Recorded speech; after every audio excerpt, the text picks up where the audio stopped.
নিরন্তর প্রয়াস চলতে থাকবে।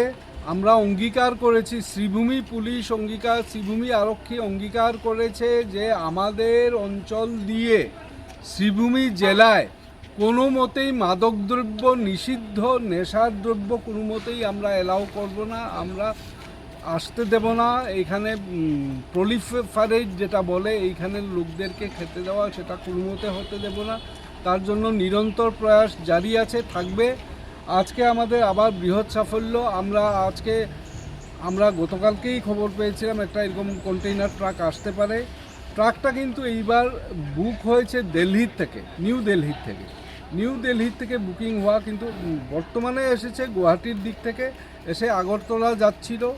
আমরা প্রথমে এইখানে নাকা চেকিং কঠোরভাবে আমরা জানতাম আসতে পারে, আমরা আটকে ড্রাইভার যেটা ছিল ওকে বলা হয়েছিল যে খুলে দাও, পিছন দিকের ইয়েটা খুলে দাও, আমরা চেক করতে চাই কী আছে না আছে। সেটা খুলে বলল সামনের দিকে গিয়ে, আমি সামনের দিকেরও দরজা খুলছি বলে গিয়ে রাত 3টার কথা, গতকালকে রাত 3টার কথা, অন্ধকার আর মানে পালিয়ে যেতে সক্ষম হয়। কিন্তু আমরা নিরন্তর প্রয়াস করছি, ওকে আমরা উদ্ধার করে এসে অ্যারেস্ট করবো। এনডিপিএস অ্যাক্ট মতে ওকে কেস হবে, ও অ্যারেস্ট হবে। এবং গাড়ির মালিক যে আছে ওনার সমস্ত ডিটেলস আমরা কালেক্ট করছি, সেই মতে আমরা মালিকের বিরুদ্ধেও যথাবিহিত আইনি ব্যবস্থা নেব। আর আমরা যে ধরা ফেলেছি গাড়িটা হলো গিয়ে AS0195 গুয়াহাটির রেজিস্ট্রেশন নাম্বার, আসামের রেজিস্ট্রেশন নাম্বার, কিন্তু বুকিং হয়েছে দিল্লি থেকে মালটা, এটা আমরা জানি।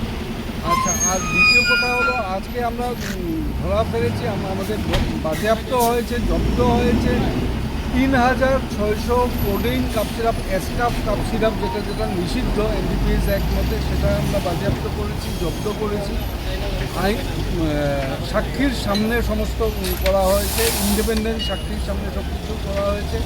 আমরা যা আইনগত ব্যবস্থা নিতে লাগে সমস্ত কিছু নিচ্ছি, আর এই মতে যথোপযুক্ত শাস্তিও দোষীদেরকে দেওয়া হবে। এ ব্যাপারে কাউকে আটক করলেন কি? এখনও আটক করা হয়নি, আমরা খবরাখবর করছি, আমরা অবিলম্বে আটক করব। এগুলো কালোবাজারি মূল্য কত হতে পারে? কালোবাজারি মূল্য আমরা জানি পার বোতল 1000 টাকা করে হয়, তার মানে 3600 বোতল, তার মানে 36 লাখ টাকা দাম এই বোতলগুলো।